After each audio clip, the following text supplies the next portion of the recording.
Hello and welcome to Switzer Investing. I'm Peter Switzer. Thanks for joining us on tonight's program. Junbei Liu kicks off the program with Julia Lee a little bit under the weather. And she looks at all the stocks that might look really interesting because of all this war talk and all the fear that has led to the market selling off. She pinpoints the stocks that she really likes, has a big preference towards healthcare stocks and a couple of tech stocks she thinks really look like great value at this point in time. Then Raymond Chan of Morgans looks at the three stocks he thinks, the blue chippers, that look like really good value if everyone are a little bit worried about a war in the Ukraine. And he also has a special stock that I made him give us that he thinks he's actually keeping an eye on because he does think it's going to be a big rebounder down the track. And finally, Paul Ricard evaluates whether you should be buying more of BHP. Paul and I liked it when it was around $35, $37. It's now around 50, so it's been a nice rebound. But should you think about buying it if you haven't got it, or should you add more to it if you're holding BHP? Paul and I go through that very interesting issue. So let's kick off with Junbei Liu of Tribeca Alpha Plus.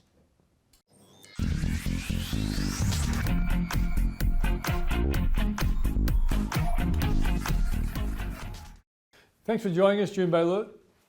Well, thank you so much, Peter, for having me, especially on this incredible day. Yeah. Why is it so incredible? Look, the market's again gone into risk off, and we're pretty much just seeing panic selling across a lot of sectors. And of course, at the same time, you're seeing investors not only piling into safe haven assets, they're actually piling into all the resource and energy related names. Is the market going over the top, on your opinion, in its fear? Yeah, absolutely. Look, it is really, selling the stock first before they're asking any questions. Clearly we've seen the airlines, some of those travel names being sold off a lot. Qantas down over 7%. This is on the back of very, very weak performance over the past couple of weeks. Quite rightly, energy prices going higher, but, to be quite frank, a lot of those airlines, the oil prices already being hedging in. We're talking about something that's going to happen in 1 year's time. And, we'll have to see if the oil really remain that high for the next 12 months. But certainly market is really selling everything, and then we'll revisit it once we have certainty. Is the fear at the moment that the West might physically get involved in a shootout with Russia? I think so, because when we talked to the initial conflict was Russia and Ukraine, it was reasonably contained. And, when you look at the economic impact from Ukraine and Russia is really down to some soft commodities and energy was the biggest impact. But now if you have more and more country going into it, there will be, spillover into the rest of Europe, then it's a much bigger deal. And then, there's a lot of trading partners with that region. And then so many more sectors and corporates will be impacted, not to mention, today's economy, everything's quite global. So we already have a supply chain issue, and now this could put further pressure across, every level. Okay, so it's uncertainty that's the driver. If it turns out that the powers that be, like Biden, like NATO, the EU leadership, really are afraid of going to a full-blown war, and ultimately diplomacy comes up with a solution, would you expect an enormous rebound of the stock market? Absolutely. We have seen a, stock market, the US stock market, our stock market has proven in the past many decades to be very resilient towards most of the geopolitical conflicts. Some of them did involve some sort of, war. And that was the time when Russia took over Crimea a few years ago, and share market really recovered very quickly.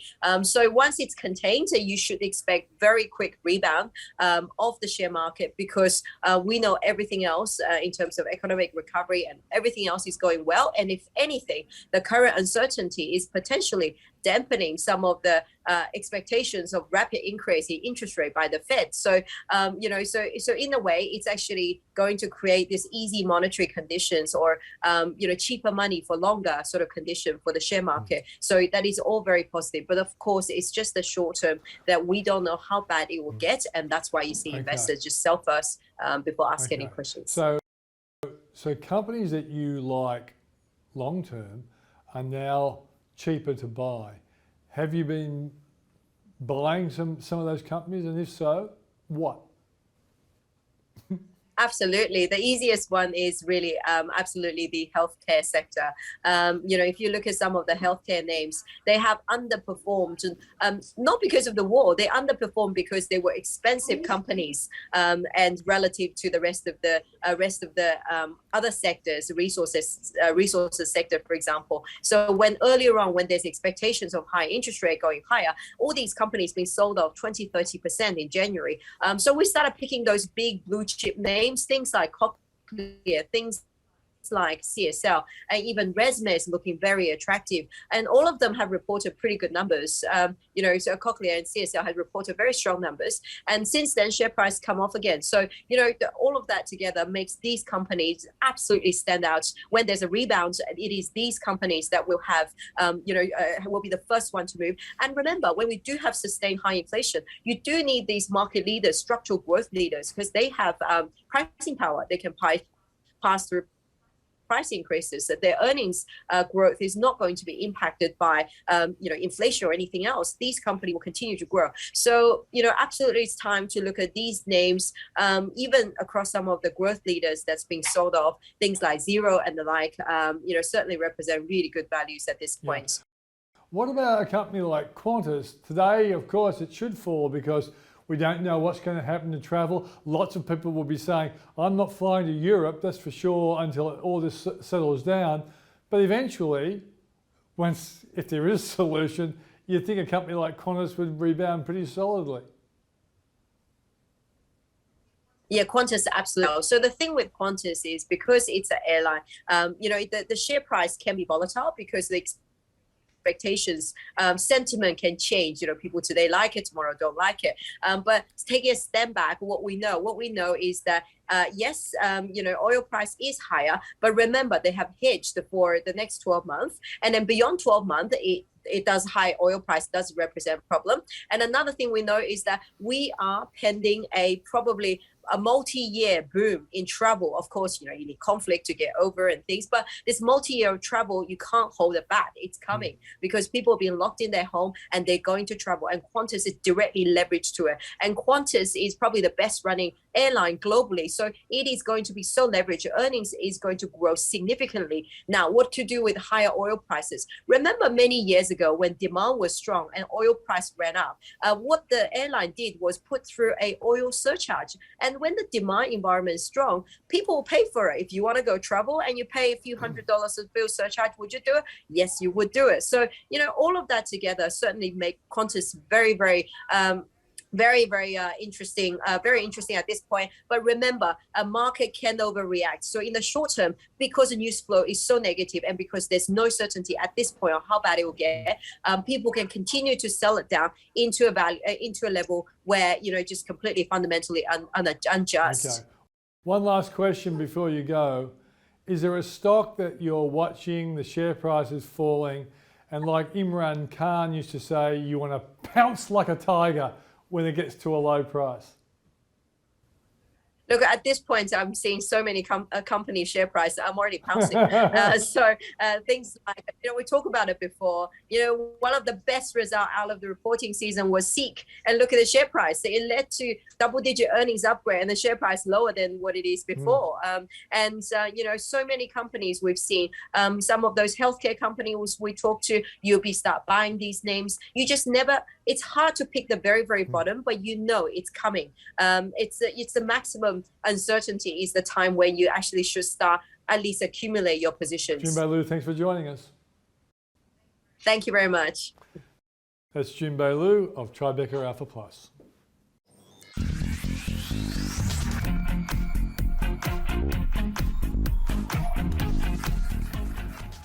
Well, I'm joined by Raymond Chan of Morgans, and I want to ask him about how he's investing with all the challenges, particularly a war in the Ukraine. Raymond, great to see you. Thanks, Peter. Much appreciated. How are you talking to your clients about investing with this war hanging over the stock market? I guess what we do is we go back to the fundamental. So go back to the basics, such as what is your investment objective? There could be the share market going haywire, and the market can go down for a number of years, which we have seen before. However, if the client objective is for dividend, then the dividend are unlikely to be impacted severely. They will still got some form of dividend if they're with the blue chips. Whereas there could be other clients who purely look for long-term growth. So if we are long-term, we talk about 5 year plus, then we wouldn't worry about the war happening now.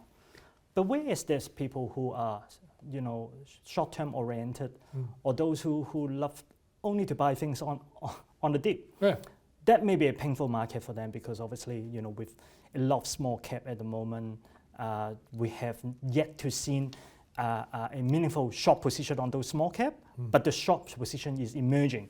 So it will be difficult for that part of the, of those investors. So if we ask me, what do I think about the market, I would think, it really depends on your investment objective.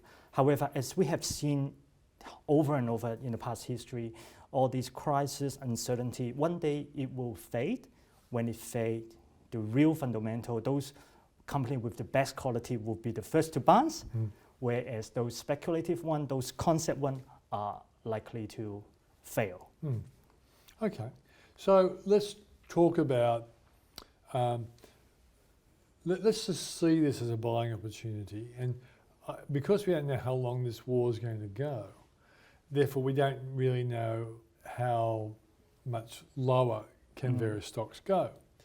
But if you, take the guess that we're near a bottom, and it could be wrong, but then take the view that where will that stock be in a year's time, let's look at the sort of companies that you think look like worthwhile investments. Sure. With a year added on.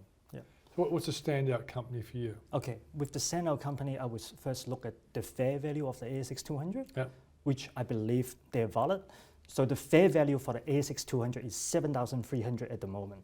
So while the market is trade down, but it trade down as a slightly overvalued position to now slightly undervalued. For it to be more meaningful or attractive, it has to go down to around 6,900 points. So that's the selling point. However, I do believe the market will gradually go back to the fair value. With high earnings in the future, there will be high fair value. Okay, for those on those bases, I would look at the blue chips company, such as the like of Wesfarmers.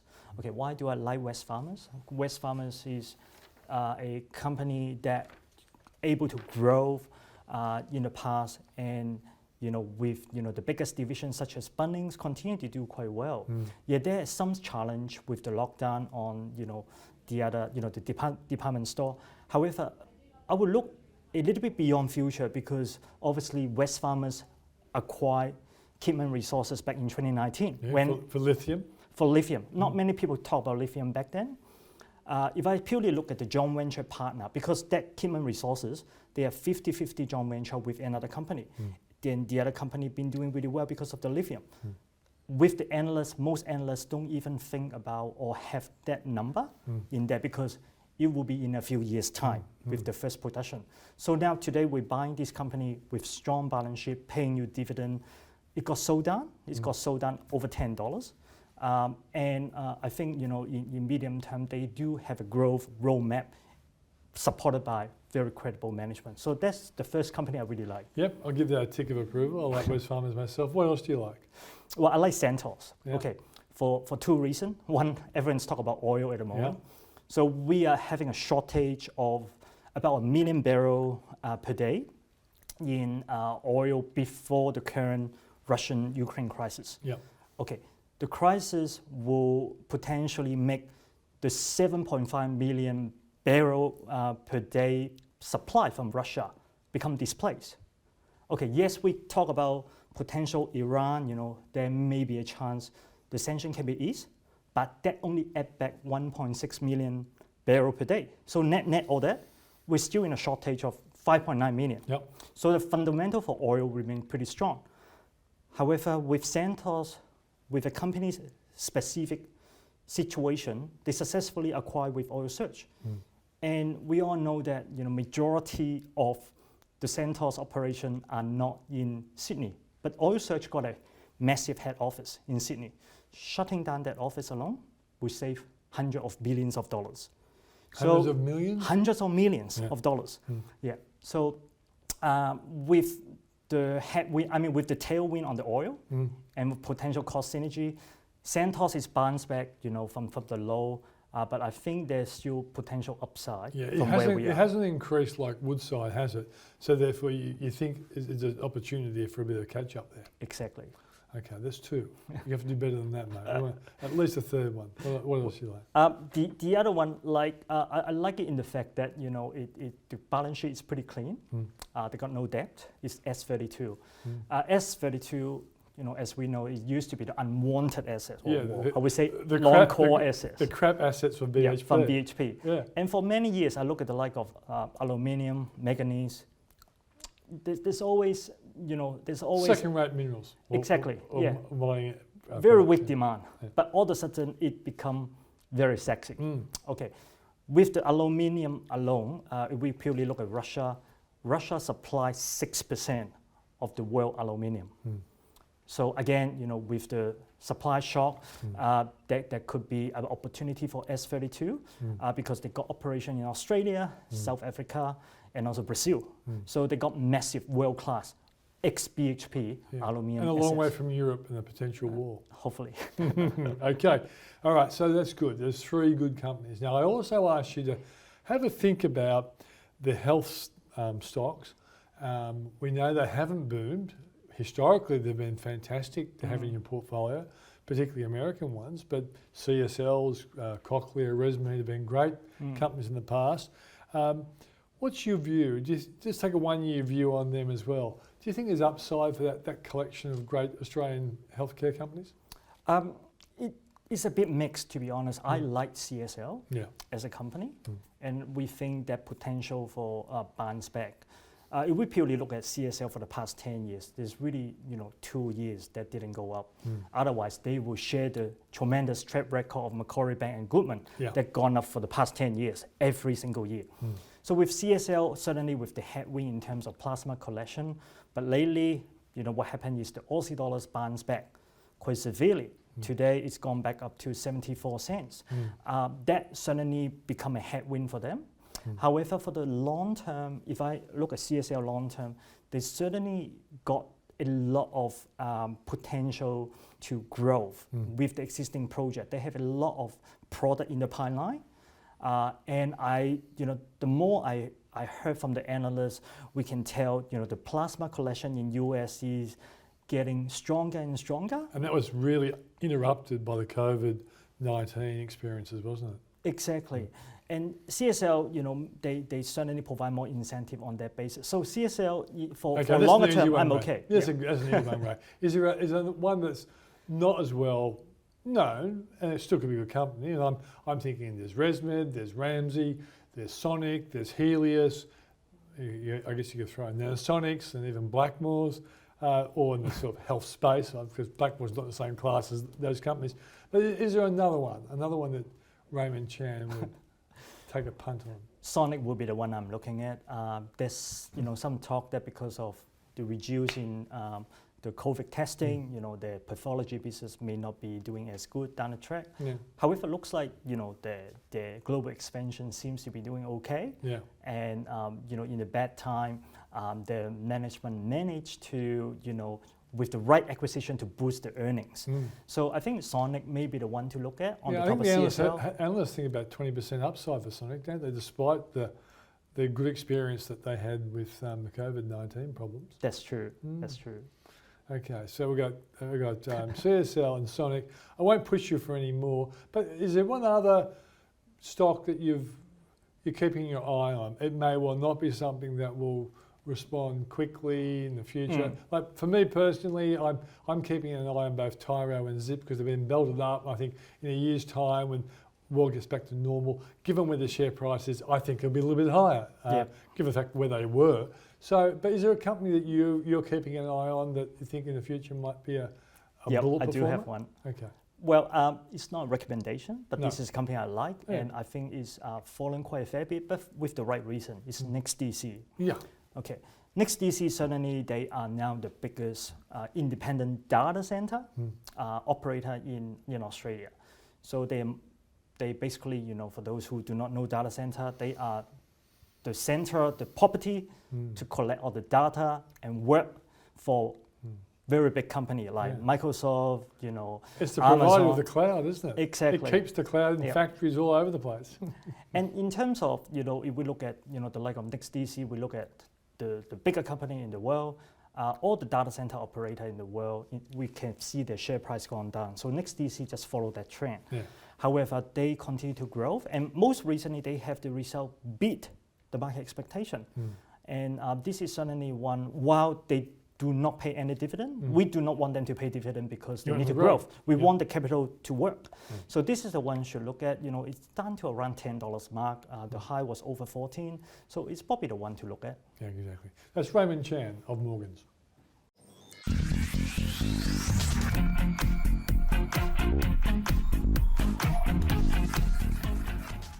Well, joining us now is Paul Rickard of the Switzer Report, and despite its rapidly rising share price, which I got to say, both Paul Rickard and myself put you onto a few months ago, Paul still likes BHP. Why? Paul? Well, I think it's interesting to note, Peter, just how big BHP is now part of the market. The table you can screen in front of you shows you the weighting of the top 10 companies.